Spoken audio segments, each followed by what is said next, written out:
Akkam jirtu hordoftoota televezyiinii OBS kuni qophii gadaati. Qophii gadaa kanaan har'a manguddoota miseensota saglii gadaa Tuulamaa asitti istiidiyoo keenyatti affeerannee jirra. Dhimmoota gadaa Tuulamaa keessatti wantoota jiran kaafnee isaan wajjin kan mari'annu ta'a. Kan ammoo qindeessuun kan isin faana turan Shumii Badhaasootii. Amma xumura qophii kanaatti nu waliin turaasin jenna. Miseensa saglii gadaa Tuulamaa hoo filatan haala kamiin filatu? Filannoo kana keessatti namoonni irratti argamanii aangoo filmaata saglii gadaa Tuulamaa kana mirkaneessan eenyufaa kan jedhu irraa kaa'an itti deema. Duraan dursee gaafiin gaafatamee fi baay'ee bareeda namatti tolu.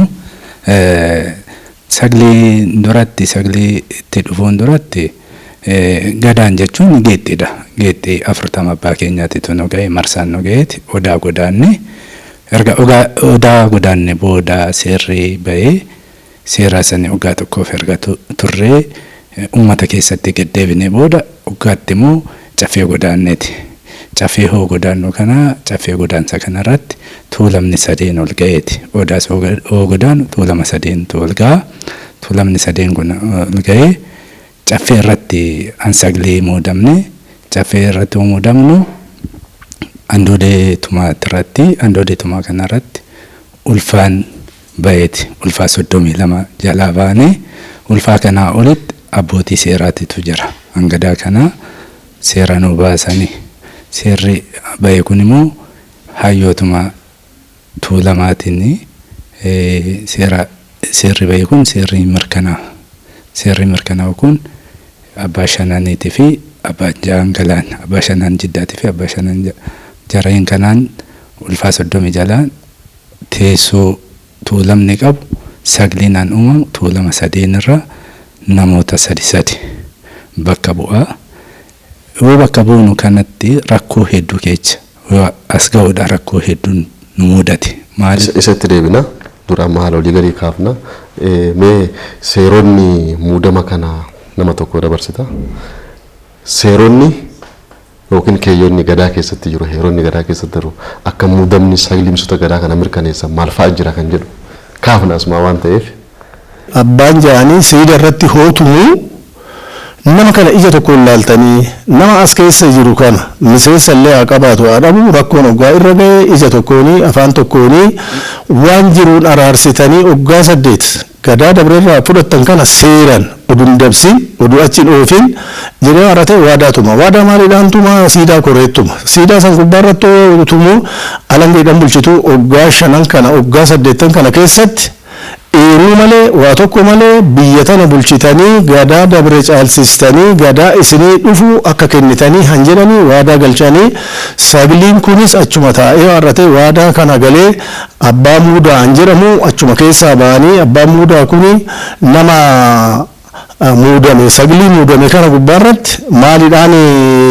muudaa bullukkoo bitee bullukoodhaan muuda kana gizee ta'anii abbaa shananii hinjira abbaa shanan jiddaa jedhanii abbaa 3 kuraa jedhanii abbaa faajjii jedhanii abbaa jaanii jedhanii warri ulfaa kun hunduu dhufanii namoota kana achitti waadaa dhufeen ulfaa as dhufeen jedhanii hunduu biyya qabu abbaan lamaan karrayyuu hinjira hayyoonni kun hunduu iddoo qaban abbootii seeraa hinjiran abbootii seeraa san hoomaxxassanii fixanii seerri kun akka hin cabne akka irraan gorre kan jedhanii tikseetu jira hayyootatu jira achitumanii hoogalanii bultoo bulan biyya irratti daachis bultoo bula bachos bultoo bula jaanjilletis bultoo bula seerri kun maxxanee seerri lallabame kun maxxanee amma namoonni dhageechanii galtanii seerri kun maaltu hafe kamtu hafe jedhanii wal qoratanii wal gaafatanii hooda goggorri illee jiraate hayyootuma hayyaamanii hayyoonni sun deebi'anii dhufanii arratanii bakka jiranitti hayyoota anirraa qoratanii ta'a rakkoo kana keessa sagliin kun ogaa rakkoo kana uumee rakkoon jiraatu ta'e hayyoota santu dhufa. Hayyoota abbootii seeraa antu dhufa.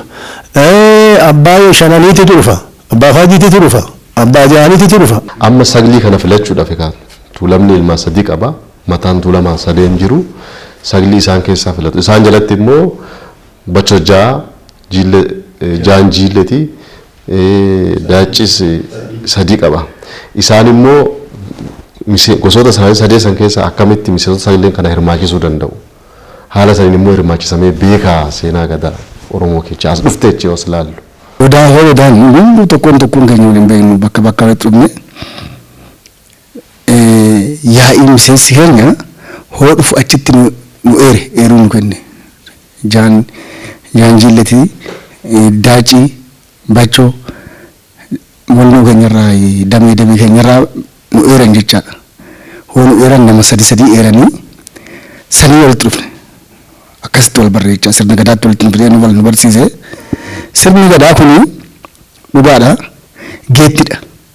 Geettii kanarratti 40 keenya lakkaannee kan dhufnu. Yoo kana goonu saglii kana hoomuuddan saglii kana keessa abbaa gadaa tokko of keessaa baafnee ofii keenyaaf munnee jechaadha. Munnee sagliin kun nu waggaa hayyoonni akkuma abbaan seera amma jee hayyoonni damee irraa dhufan kun wal gagganii nu mirkaneechanii abbootiin kan seera nu dhangalaases walii galanii nu mirkaneechanii saglii kana muudanii addaan galanii jechaadha. Odaa gisee lama godaanne gisee duraa tartiiba duraatti inni godaanne gisee lammatoo xumurannee seera keenya xumurree galle addaan. Ifa gallee hojii calqabne gara hojiitti calqabne amma rakkoon komiidhaa deemu kun nurra gahe. Ayyee waa'ee rakkootti hufna mee manguddoo isaanii dabarsaati. Egaa kaleessa dur akkuma gadaan Oromoo wajjin jirti sirni gadaa kuni jidduutti sirnoonni adda addaa gadaa kana quucarsaa turaniiru. Yeroo cunqursaan gadaa sirnoota adda addaan dheeraa ture sanitti haalli ittiin caaseffama saglii miseensota gadaa kuni akkam ture? Haala gamiin ture? Hagamiin immoo hordofaa turtan quba qabdu kan jedhu asumaan kaafnetti itti deemna. Akka sirna gadaa Oromootti namni tokko gisee 5 godaan. Maaliif gaafa itti makamu itti makoodhaa ka'u abbaan itti makoo sanii foolleedha. Foollee namicha gadaa wajjin godaan. Gaafa bulee deebi'ee gadaa biraatiin sirnaan godaan, hayyoomaan godaan, abboomaan godaan, gisee 5 godaana godaansi. Isaan hundi isaaniitu afran keessa dhufu sirnichatu ofii isaatiin fidee dhufu. Namni sun hundoo san keessa dhufu hin barataadha. Gaafa sana dhufee sirni godaansaa namni 40 eega barate meeqa bulcha 8 bulcha. Egaa 40 san keessa dabre nama dabretu sirnaa jedhama.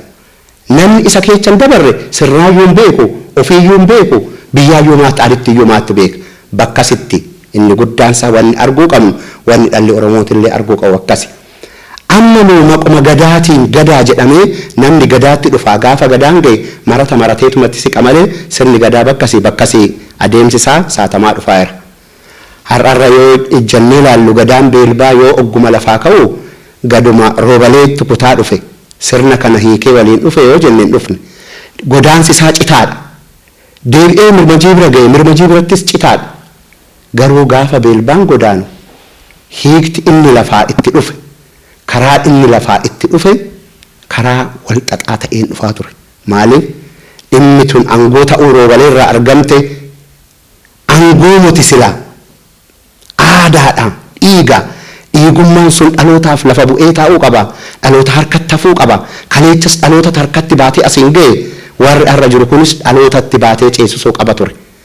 Egaa isatu citee deemee godaansa bira yoo ga'u godaansa amma akkuma obbolaan koo kaasan godaansi eechaa ka'a manaa ka'a. Waa'ee godaansaa gasan jenne warri amma waa'ee miseensota saglii saniif taana waan ta'eef namoonni yookiin namni miseensa saglii gadaa tuulamaa ta'uu namoota sirnoota amma isin kaastan kana keessa dabre ta'uu qabaa jennee akkasitti hubanne.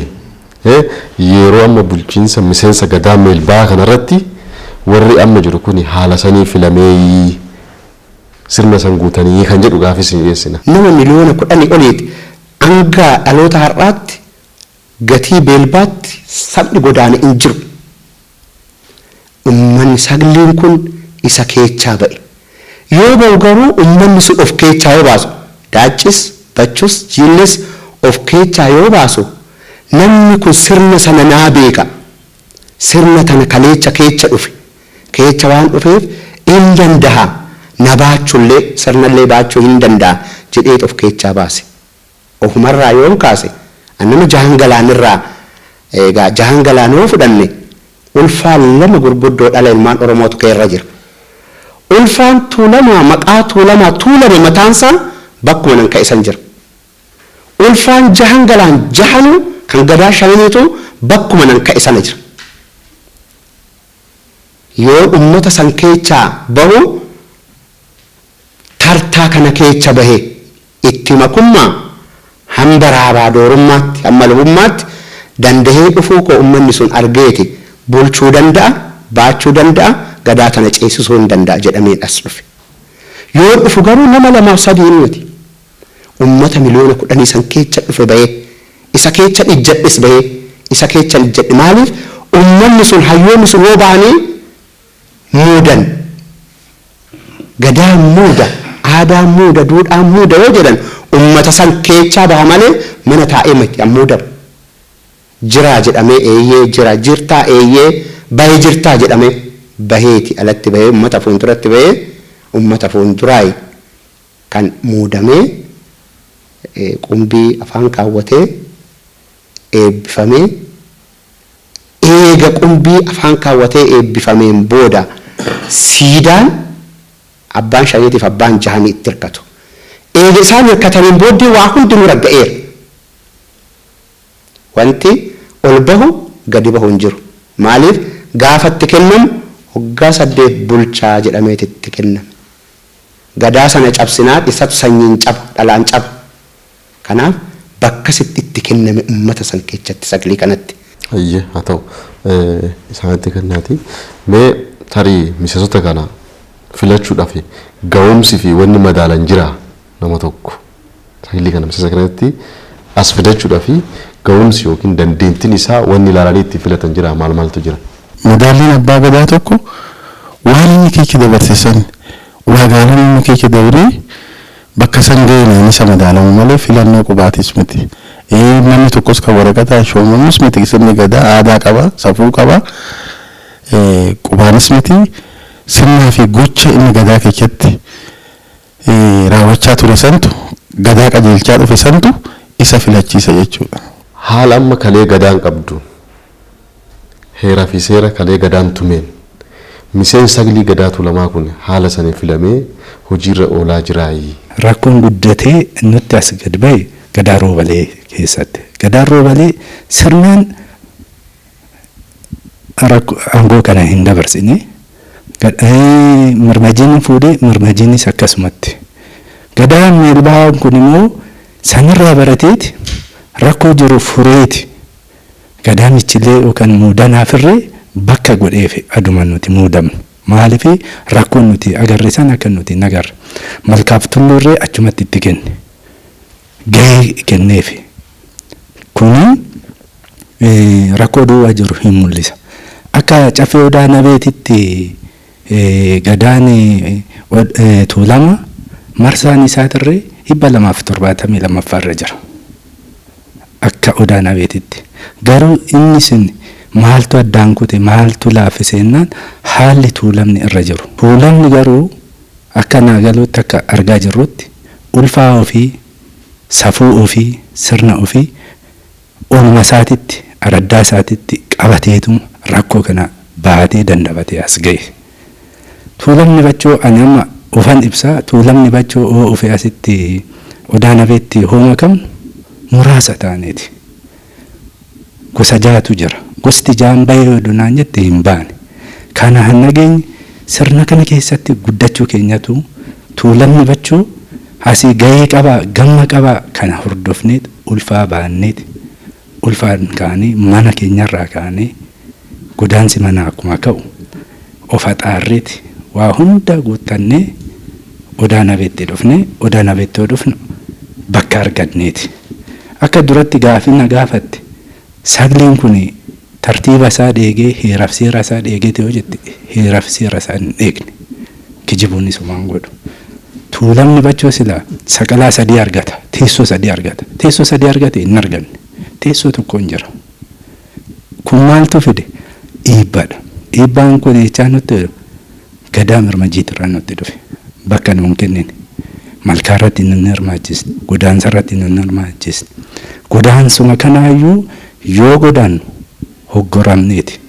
Miidiyaa guyyaan isaa nuumti irra akka waliin geenye akka waliin beekne baay'ee rakkoo walxaxaa keessa dabarreeti. Gadaan kaa humna qabdi, waaqa qabdi. Yoo nama dhabde waaqa waan qabduuf gadaan marsaa ofii guyyaa ofii eegdeet miseensi bahee muudamni kun harcaatiidhaan rakkoodhaan mirkanaa'eet nuti hojiitti galle jechuudha. Ifa amma sagli taatanii miseensa taatanii maalirra jirtu? Waan kaleessa hirmajii keessatti dogongore arra meelbaa keessa taatanii maal hojjechaa jirtu? Heera akkamii adeemsaa jirtu? Namni gadaa ofiitti hoggaa dhufu ulaagaalee hunda guutate keessa dabree bakka kana dhufa. Bakka kana yoo dhufu sagliin tuulamaa kun uummata san keessa bahee bakka kana hoo ta'u gadaa tana hin ceesisaa cuuffeti harki isaa xurii hin qabu nusuudha. Gadaa tana hin ceesisaa gadaa tana hin caalsisaa kan jedhamu san keessaa baameet karanatti dhufuu dandeenya. Karanatti hoggaa dhufnu yoo ka mallattoon hin jiru. Waadaan Oromoo alangeedha. Alangeedhani waadaan itti tumamaa isaan itti deemamaa isumaan walii qabatee abbo ayyoodhaani akaakileedhaani isaan dhufa. Kaleessa biitti maalidhaan bultii seerri amma bahe seerri mootummaa amma yeroo kana bahe Oromoon kalee maalidhaan wal bulchaa kanumaan wal bulchaa dhufe. Aadaanis kanumaan wal bulchaa dhufe. Fuudhaa heerumti illee bakka gaa'elli illee wannoon qabu waraqaa mallattoon qabu. Waraqaa mallattoon qabu intala tiyya sii kenne ilma kiyyaa fuudhee jedhee warratee waadaa walii galaniituma waliin deeman. Aadaa guddaadha. Aadaa safuu qabu. Wal duuba garan galu waliin micciiru. Intala ebeluu dhaqee kadhatee har'atee har'a qullaa ka'e narraa deemin jedhu hin baasu. Kana namni immoo hoggaa wal ajjeese Oromoon nama guddaadha. Aadaa qabaa. Waan jiru aadaa ani lallabatee namallee walitti araarsee kan biyyaa bahee biyyatti galchee warra du'e sanirraa intala fuudhee ilmi achi yoo dhalate intalti yoo achi dhalatte dhiigni walitti makamee bakka du'e sanii buufame jedhamee warratee warra wal amanee warra waliin deemee waliin turee jiraata. Amma ka harka maayii kana akkuma mana keessaa ka'e xinnoo caccabaa dhufe abbaan gadaan jiru. Abbaan gadaa wannumarraa ka'e roobaleerraa ka'e maaliidhaan bulu hayyuudhaan bulu. Abbaan shananii jira hayyuudhaan bulu hayyuu sun hin godaanamu seera hin lallabu achi hayyumaan bulanii achumaan galan malee abbaan gadaa gizee roobaleetirraa hin ka'ee roobaleerraa birmajiitti dabree birmajiirraa beelbatti dabree sadaffaadha. Sila kana ta'e amma sagliin tuulamaa kun caccabaa jira hin jiru. Kan muude kan bakka buufate hawaasa tuulama sadeeniti. Tuulama sadeen keessaa ba'anii dhufan. Har'a dhufi yennaan ka ammatti bakka jiru hoggaa jedhame hin jiramu. Jaane daachirraa bakka bu'ee bachorraa bakka bu'ee jaanjiilletirraa bakka bu'ee saglii san amma saglii namni torba achi gaggeeffamee jira. Gaggeeffamee jira akka itti gaggeeffame hin beeknu anumaan kaasee hundaanuu kaasnee waajjira hin cufanii hin qullufanii isaanii karri itti deemamuun dhabamee uummanni hawaasa ofii akka itti tajaajilu dhabee amma iddoo san hoo taa'amu kan wallolee walitti araarsina. Anikkee cooka dhaqxee badde walitti araarsina hoo dandeenye dhaqnee finna hoo dadhabne abbaan gadaa aanaa gubbaarra hin jiru dhimma akkanaa kana xumuraati araarsaa jennee waarrattee nu abbootii gadaa tuulamaati abbootiin gadaa aanaa hin jiru kan gandaa hin jiru isaan akkasitti deemama amma hin jiru amma galmi tuulamaa bishooftu gubbaarra jira cufamee jira. Homtuu namooti keessummeeffamullee hin jiru homtuu hin jiru namni torba gaggeeffame isin gaggeessine jedhanii waajjirri cufaadha qulfiin hin jijjiirame maaliidhaan eegamaa waardiyyaa mana saniitiin mochi poolisiidhaan eegama. Poolisiidhaan eegamaa jira aadaa akkanaa walirraa hin qabamu. Poolisiidhaan guyyaa sadii moo guyyaa lama dhaqneet dhaqeennaan poolisiin gaddeebi'aa jedhe akkamitti gaddeebi'aa jedhanii Orseenufu Oromoo wal cabseenu jedhanii maqaan keenyan gurraachaa hin bada'inne qaama ilaallatu aadaa fi turizimii Finfinnee magaala Bishooftutti illee hin himne aadaa fi turizimii Oromiyaatti illee hin himne dhimmi kun uummata too gadi ba'e rakkisaadha. Rakkoo kana taa'atii hayyoota kaleessa bakka kana buuste taa'atii furmaata itti kennaa jedhi jennaan aadaa fi turizimii Oromiyaa gubbaarra jiru dhimma kana abbaa kanallee jennu hin gatan. Gati jennaan amma taa'amee jedhi jennaan kalee uummata miliyoona 10 irraa waadaa galleeti siidaa quraniiti abbaan jaanii abbaan shananii abbaan faajjii ulfaaniini waadamnee jirra amma immoo gallee mana keenya teenye gadaa gataniiti galanii caccabsanii galanii homtuu gadaan buusne an jiru aanaa oduun ta'in saglii as jiru kana oduun ta'in miseensa gadaa beelbatitu nama mirgaata gadaa godaananii seera kennanii seera waraabbatanii galanii bu'aa tokko oduun buusin akkasitti gadaan beelmaa bittinneechetii galee. Gadaa beelmaa keessa immoo saglii bakka buufatee saglii sun bittinneechee galee jira. Oromoon kan kalee kana walirraa hin qabne namni afaanii wal fuudhata afaan wal godha waliin nyaata waliin dhuga har'a kaleecha gadaa biraatiitu nu dhiibeennaa har'a immoo miseensumti keenya kan walii waadaatu mamne sagaltaanee kan muudamne nama lamatti galee amma iddoo keessa sosso'aa jira waajjirri banamu uummanni homaan argatu isa sanii waanuma ta'e wallaalii ennaan mee uummanni Oromootis haa dhagahu hayyoonnis haa dhagahu manguddoon keenyas haa dhagahu qeerroon keenyas qarreen keenyas gadaan tun caccabaa deemti gadaan Oromoo kun cabaa deema Oromoon kalee biirootti dhaqee waliin himatu karaa biraatitti waliin himatu mana murtiin qabu manni murtii isaa gaaddisa jala taa'ee warra ta'e wal araarsa koottaa yaanaa jira dirqama isaa dhufa achitti araara gaggeessanii fixan har'a maaltu jira homtuu warra siyaasatitti deddeebi'ee jira akka siyaasa gaggeessine jedhanii har'atanii mootummaan amma qaama siyaasa gaggeessine si gaggeesse jedhanii gaggeessa sanitti gadaan Oromootis ammallee yarasitti dhufaa jirti sila kana ta'ee qaamni ilaallatu hunduu dhimma kana furmaata ittaa kennu an jennu karana dhufne jechuufan. Jalqabuma isin amma miseensa saglii gadaa tuulamaati. Amma torba uggurame namni lama achitti hafee akka isin ariyu aangoo eessaa argate humna eessaa cimsateet isin sagal deemtee lafti namni lama qofti aangoo argate. Egaa durin jirre kun durin jirre waan durin jirre itti dhalatee gadaa tuulamaati irratti maaliifini kun amma aangooni sagliin kun hunduu aangoo qixxe qaba.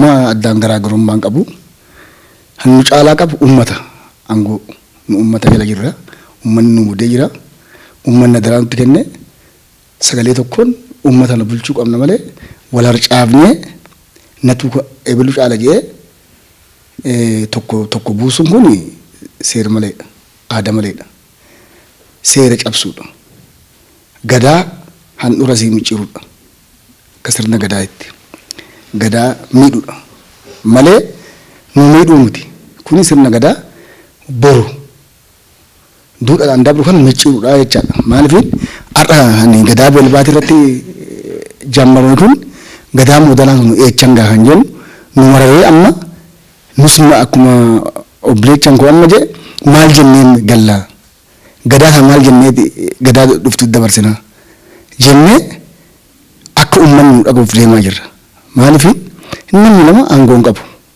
aangoo hin qabu uummata bal'aadhaa gaditti immoo sagliin kun walii galee sagalee tokkoon aangoo qaba amma nama torba aangoo qaba malee namni lama aangoo hin qabu kuni maaliifin daba gadaa dabsuu sirna dabsuu kanatu kana fide nama geettii fi fixe jala hin deemanii hayyoota ni muddee sirna kanatti nu fidde yaa'ii teenya kan sirna gadaatti nu fidde dhiisanii warra gadaa ofii fixee gadaa ofii nyaatee itti qanani'ee itti badhaadhee sirna gadaa ofii keessa dabre hayyuudha jedhee muddatee abbaan gadaa gooban isaanii wajjin nurratti mallattee kisiise isaan of jalaan deemee sirna gadaa keenya miidhaa jira jechaadha.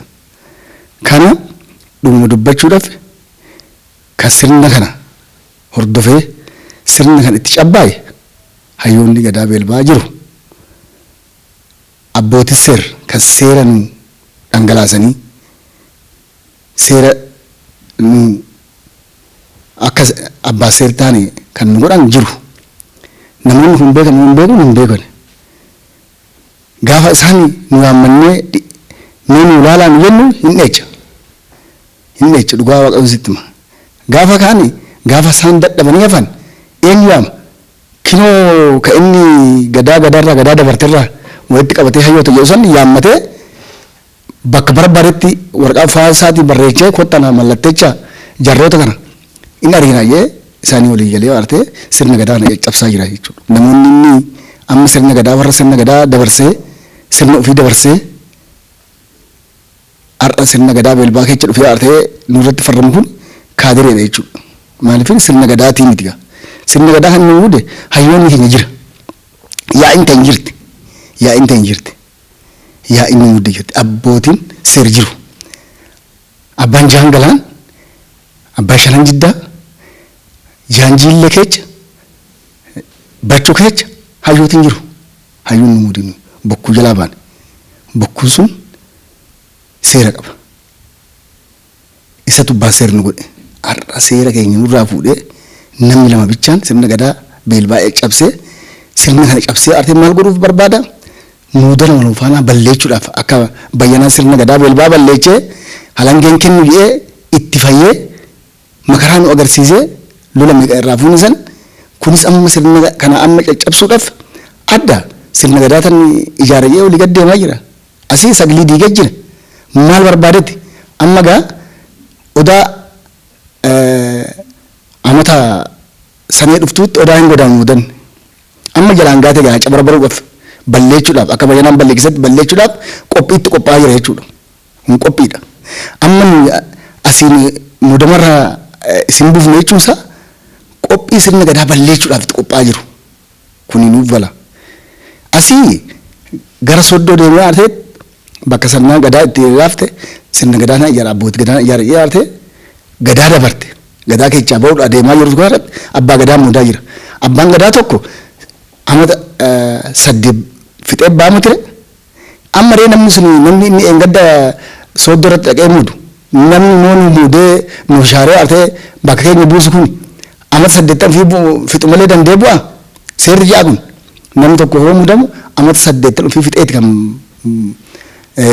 sirna gadaa ofii dabarsu kuni sirna gadaa handhuura micciiruudha sirna gadaa balleechuudha ija buruqsuudha.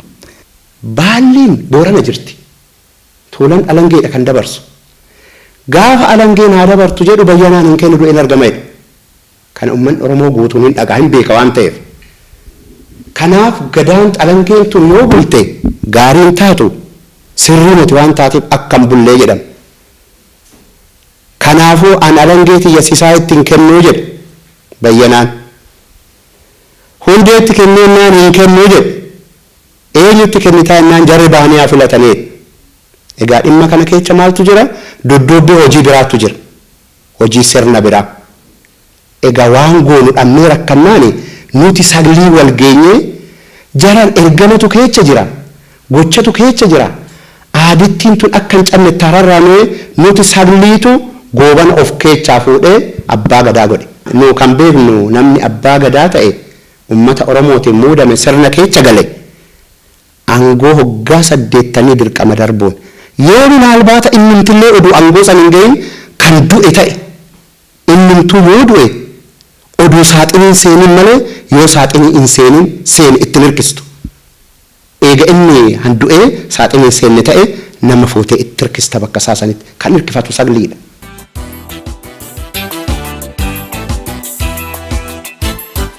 Yeroo akkana Oromoon kun socho'ee aadaa adda addaa deeffachaa ture baroota dabran keessatti yeroo satti haalli itti gadaa kana deebisuun ta'amaa ture cimina guddaa tokkummaa agarsiisaa ture yeroo amma karaa dhumaa amma isin irra jirtan kanatti amma bakka baay'eetti wal qoqqoodiinsa wal dhiibuu abbootii gadaatti jira mee kun maalirraa ka'e akkamitti ilaaltan?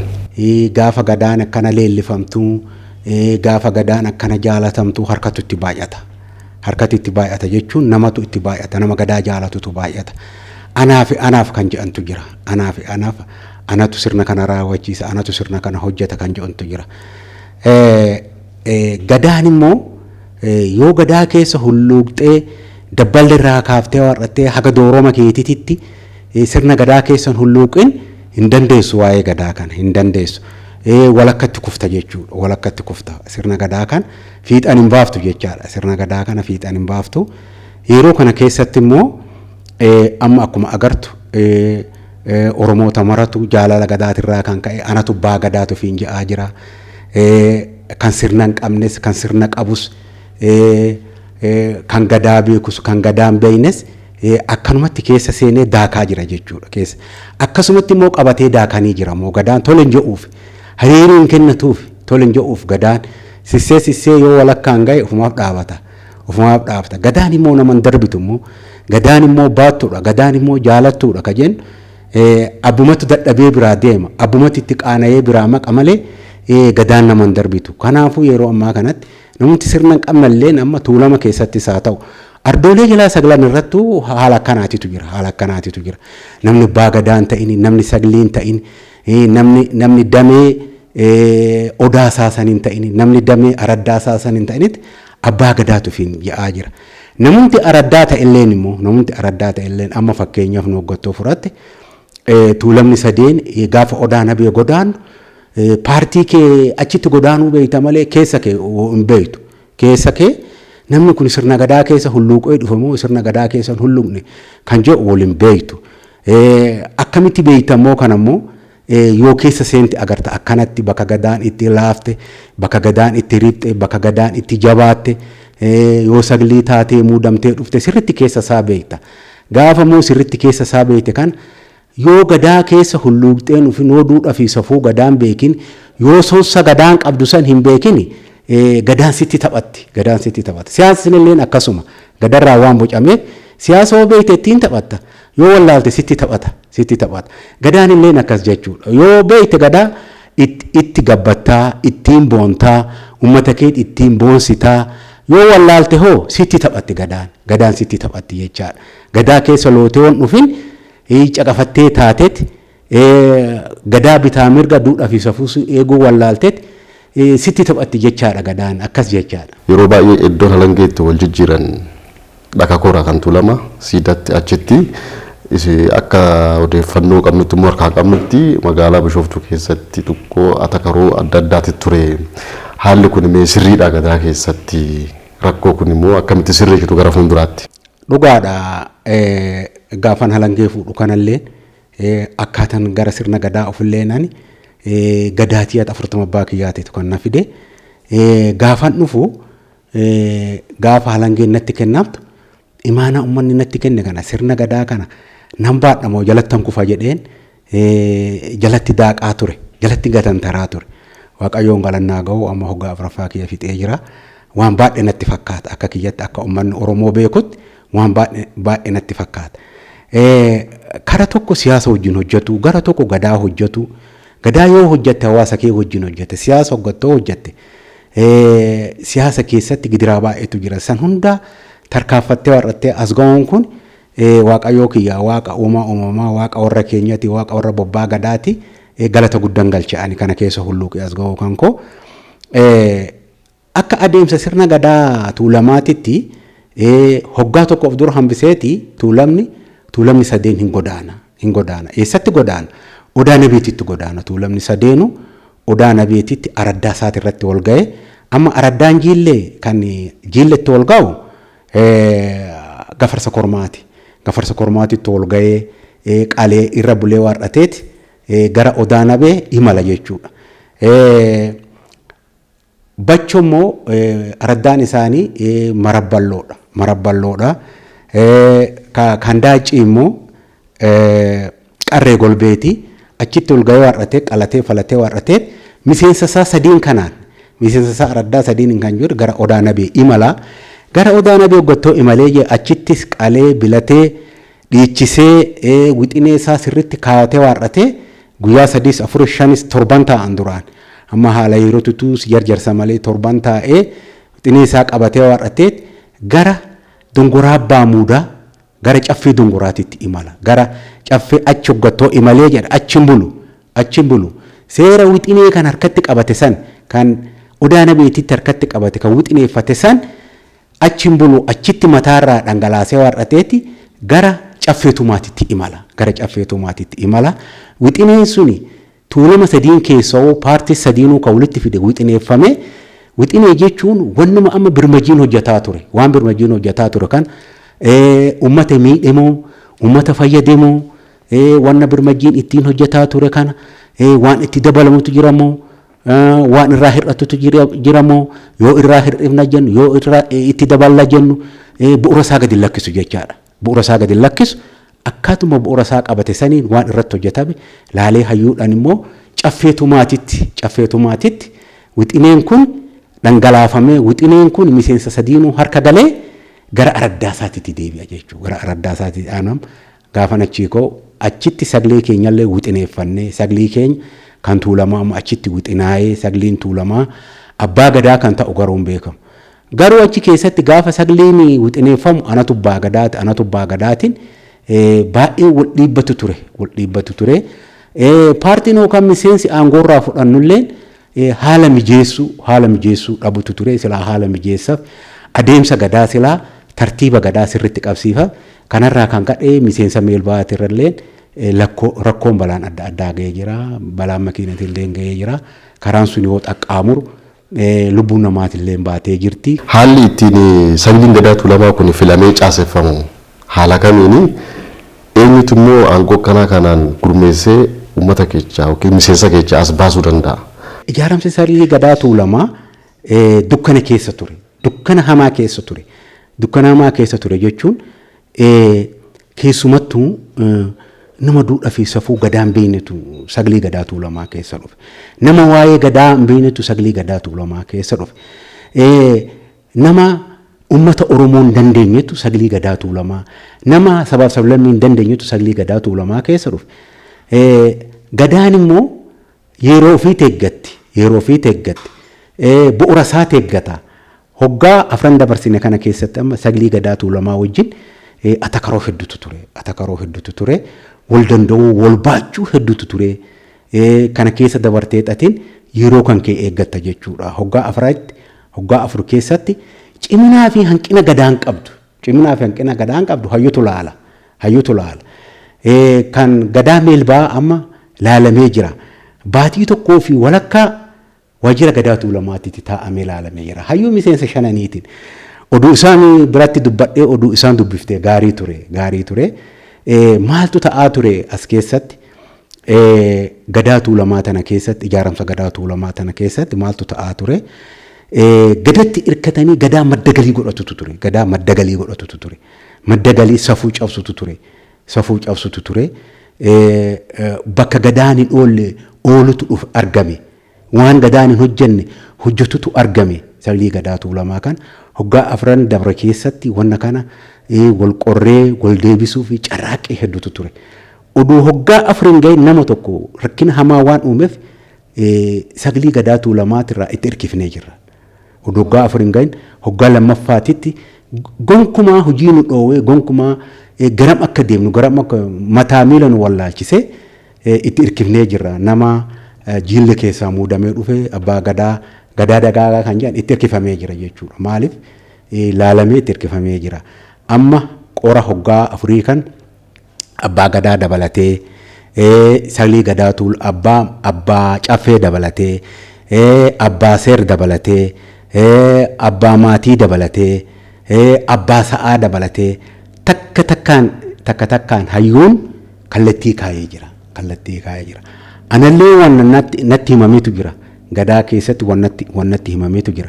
Hanqina kiyyalleen cimina kiyyalleen waan natti himamee jira. Amma yeroo ammaa kanatti saglii gadaa meelbaa keessaa namni afurii itti hirkifame jechaadha. Itti hirkifame jechaa maali? Sirna gadaa sawwallaale jechuudha. Fakkeenya si haa galu itti hirkisaa jechuun miseensa keessaa hin naqu. Achuma kaayee warrateet miseensuun keessa kaayee warrateet akka baratu godha. Akka sirriitti argu godha. Oduu sirna gadaa beeke. Oduu sirna gadaa barate gadaa duraan dhaabbatan hayyuu duraan dhaabbatan abbaa gadaa duraan dhaabbatan sagleen keenya amma kan nurraa fottoqee itti hirkifame kuni hayyullee sadarkaa rukutuutitti abbaa gadaa sadarkaa rukutuutitti deemee jira. Kuni siyaasa malee gadaa miti jecha. Sagliin gadaa tuulamaa kuni hayyoota dhaka koratti baheen filamaniitiin qumbiin tufne isaan. Jarri kuni ka qumbiin tufameef illee hin jira kan hin tufamneef illee hin jira.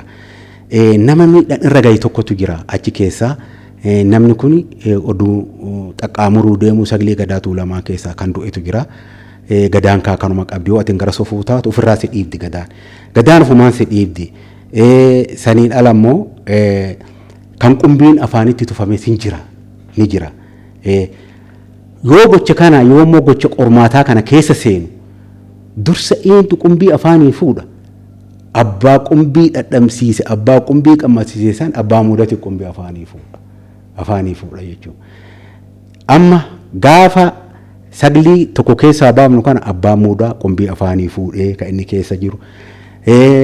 Abbaan hayyuun gadaa tuulamaa kan miseensa shananii kan keessa jiran qumbii itti himamee gocha kanarraa akka of deebisan itti himamee eega itti himamee immoo fudhatu didanii yoo didan kana hoommoo maal goona jedhe gadaan gadi taa'ee laallata. Gadaan gisee tokko nama darbitu as gangalchaa achi gangalchaa itti himaa dadhabamee qe'ee baamudatitti gisee tokko deebi'amee sunis dadhabamee yoo wallaale hoo maal godha jedha qumbiin afaanii fuudhama itti irkifamaa jedha. Abbaan muudaa qumbii afaanii fuudhe jedha jara san jara torban san amma jara torbanuti kan Saglii Gadaa Tuulamaa kana keessa itti murtaa'ee dhoowwamanii achi ba'an kun abbaan muudatillee gaafannee turre qumbii afaanii fuudhee jedhe. Ari'amuullee hin danda'anii jedhe. Aangoni abbaa muudatis iddoo qabdi. Iddoo qumbii afaanitti fuudhutu jira. Iddoo qumbii inni afaaniin fuudhutu jira. Amma gaafa nu nama kana nama gadaa dagaagaa jedhanii hoggaa lammaffaati irratti of keessaa baafne kana aangoo abbaa muudate afaanii fuudha. Amma maaltu kenna seeti jara kana qumbii afaanii fuudhu sirnichatu kenna amma. Sirna kamtu kenna seeti sirna hoggaa afurii kanatu kenna qora hoggaa afurii kanatu kenna hayyuutu dhufa gaayii hayyuutu dhufa qora kanatu kenna. Hayyuun guyyaa san akka koratti ba'ee nu muudee nu tufee nu eebbisee nu kenne yaa'ii amma irratti wal'amne kan irratti hin argamne jaarsummaa keenya keessatti hin hirmaanne nama biraatti cinaa filamee akkas nu godhee waan jedhu kaasu maal jettan asirratti abbaa. Hayyuun Gadaa Tuulamaa kan taa'etu jira. Kan nuuf ta'a jedhanii warratanii isaan taa'anii dubbatanii jira. Viidiyoon kan qarratsametu jira. Hayyuun Gadaa Meelbaa, Hayyuun Gadaa Birmajii, Hayyuun Gadaa Halchiisaa, Hayyuun Gadaa Muudanaa, hayyuun miseensa shaniitu taa'eeti wanta kana kan nu qore. Wanta kana kan nu qore. Eega hoggaa afur dabartee immoo sirnicha qabdi. Sirnatu aangoo itti irkisa. Abbaan muudaa immoo jara kana wajjin ta'ee hayyuu kana wajjin ta'ee warratee sirnicha irratti hojjeta.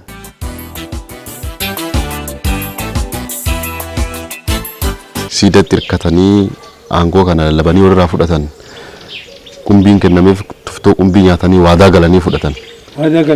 Haala saniin godhameera kan Gontaa Tuulamaa kun. Godhaatti hin jarin kan hin goone keessa harcaatuun hin dhabamtu kanalleen akka sirreeffatama gobsaa jirra muuda qabna muuda kana gubbaarratti wanni duubatti qisaasame akka fuulduratti akka itti deemtan wanni kana tolchisaa wanni kana balleessanii ibsama godha abbaan muudaa kanaaf sirreeffatee raawwatee kalleetti galuu baannaan mataadhaan akka gaafatamu dhuunfaan akka gaafatamu ta'ee raawwatee wanni dabisuun akkas raawwata kana jechuudha. Saglii Gadaa amma bulchaa jiran kana yookiin hoogganaa jiran Gadaa Meelbaarra jiran kana haala saniin muudamaniiru. Sirriindee dhibbatti isa. Maaliif siidaa dhaka koraatti godhanii siidaa handoodetti. Achitti miti aangoo kan fudhatan.